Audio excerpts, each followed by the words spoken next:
আজকের ভিডিওতে কথা বলবো ক্রিয়াটিনিন নিয়ে। প্রায় ডাক্তারবাবুরা টেস্ট লেখেন ব্লাড ফর ক্রিয়াটিনিন। সেটার মানে কি আজকের ভিডিওতে বুঝবো। আমাদের মাসেলে ক্রিয়াটিন ফসফেট নামের একটা কেমিক্যাল থাকে। এই ক্রিয়াটিন ফসফেটটা তৈরি হয় হচ্ছে কিডনিতে, লিভারে এবং প্যানক্রিয়াসে। এবার আমরা যখন কাজ করি, আমাদের মাসেলগুলো যখন অ্যাক্টিভ হয়, তখন এই ক্রিয়াটিন ফসফেটটা হাই এনার্জি এটিপি তৈরি করতে কাজে লাগে, যাতে কি মাসেল নিজের অ্যাক্টিভিটি করতে থাকতে পারে। ক্রিয়াটিন ফসফেটটা চেঞ্জ হয়ে যায় হচ্ছে ক্রিয়াটিনিনে। মানে আমাদের যত মাসেল অ্যাক্টিভিটি বেশি হবে, তত বেশি ক্রিয়াটিনিনের ফর্মেশন হবে। এবার এই ক্রিয়াটিনিনটা গিয়ে মেশে হচ্ছে রক্তে। আর আমরা জানি আমাদের বডিতে ফিল্টারের কাজ করে হচ্ছে কিডনি। তাহলে কিডনি দিয়ে এই রক্তটা ফিল্টার আউট হবে। রক্ত ফিল্টার আউট হওয়ার সময় এই ক্রিয়াটিনিনটা কিডনি দিয়ে বেরিয়ে আসে। হচ্ছে একটা নর্মাল মানুষের মধ্যে নর্মাল ফিজিওলজিটা। এবার এই ক্রিয়াটিনিনটা একটা এক্সক্রিটারি প্রোডাক্ট, যেটা কি কন্টিনিউয়াসলি কিডনি দিয়ে বেরিয়ে যাওয়া উচিত। আমাদের বডিতে এই ক্রিয়াটিনিনটা ছেলেদের মধ্যে, একটা অ্যাডাল্ট ছেলেদের মধ্যে এটা নর্মাল লেভেল হচ্ছে 0.7 থেকে 1.3, আর একটা অ্যাডাল্ট ফিমেলদের মধ্যে এটার লেভেল হচ্ছে 0.6 থেকে 1.1 মিলিগ্রাম পার ডেসিলিটার। এবার জানা যাক এই ক্রিয়াটিনিনের লেভেল কোন কোন কেসে বেড়ে থাকতে পারে।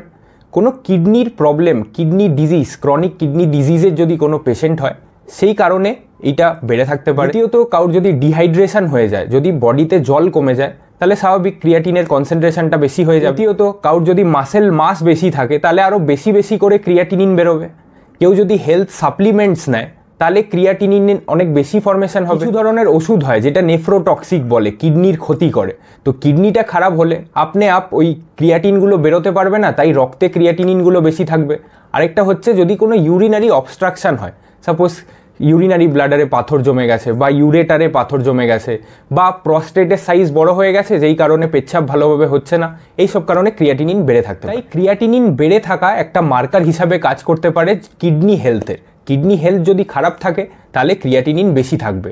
কিন্তু এইটা কিন্তু একটা সিঙ্গেল টেস্ট না, যেটা দিয়ে কি বলে দেওয়া যায় যে কিডনিটা খারাপ হয়ে গেছে। মানে ডক্টর কখন ক্রিয়াটিনিন টেস্টটা লেখে, যদি ডক্টর সাসপেক্ট করে যে কিডনির হেলথ খারাপ আছে, তখন ক্রিয়াটিনিন টেস্ট দেয়।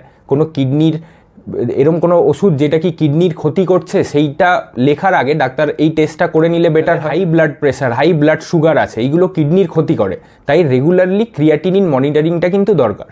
ব্যথার ওষুধ এবং কিছু অ্যান্টিবায়োটিক্স হয় যেগুলো কিন্তু আমাদের কিডনিতে ক্ষতি করে, এগুলোকে নেফ্রোটক্সিক ড্রাগস বলে। ব্যথার ওষুধ যেটাকে নন স্টেরয়েড অ্যান্টি ইনফ্ল্যামেটরি ড্রাগ এবং অ্যামিনোগ্লাইকোসাইডস, এই অ্যান্টিবায়োটিক্সগুলো খাওয়ার আগে ডক্টরের পরামর্শ অবশ্যই নেবেন। নিজের থেকে ওষুধ খাবেন না।